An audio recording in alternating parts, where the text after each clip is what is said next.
పరకాల ప్రభాకర్ జరిగిన ఎన్నికలని ఛాలెంజ్ చేస్తూ ఎన్ని పిటిషన్లు పడ్డాయి, ఆ పిటిషన్ల మీద కోర్టు ప్రొసీడింగ్స్ ఎట్లా ఉన్నాయి అనేది ఒక్కటే మనం మాట్లాడుకోవాలి. ఎన్ని పడ్డాయో తెలుసా? ఎక్కడైనా కొడాలి నాని నగరిలో పోటీ చేసిన రోజా ఎన్నికల్ని సవాల్ చేశారా? ఎందుకు చేయలేదు? వైఎస్ఆర్ కాంగ్రెస్ పార్టీలో ఉన్న టాప్ లీడర్లు ఇద్దరు పేర్లే చెప్పాను నేను. ఇంకా చాలా మంది 100 పేర్లు చెప్తా. కొడాలి నాని, ఆర్కే రోజా, వీళ్ళిద్దరూ వాళ్ళ కాన్స్టిట్యున్సీలో జరిగిన ఓటింగ్ సరళి మీద న్యాయస్థానాల్లో కేసులు వేశారా? కౌంటింగ్ దగ్గరికి వచ్చి అక్కడ ట్రెండ్ చూసి రెండో రౌండ్ పూర్తి కాకుండానే వీళ్ళిద్దరూ వెళ్లిపోతున్న విజువల్స్ మన కళ్ళతో మనం చూసాం. పరకాల ప్రభాకర్ ఉన్న తెలివితేటలు వాళ్ళిద్దరికి లేవా?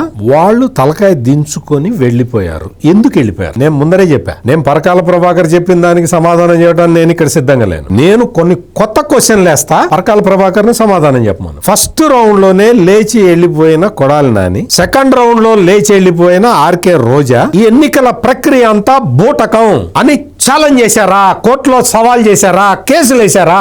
ఎందుకు వేయలేదు? ఇది నా ప్రధానమైన ప్రశ్న. పరకాల ప్రభాకర్ ని సమాధానం చెప్పమను.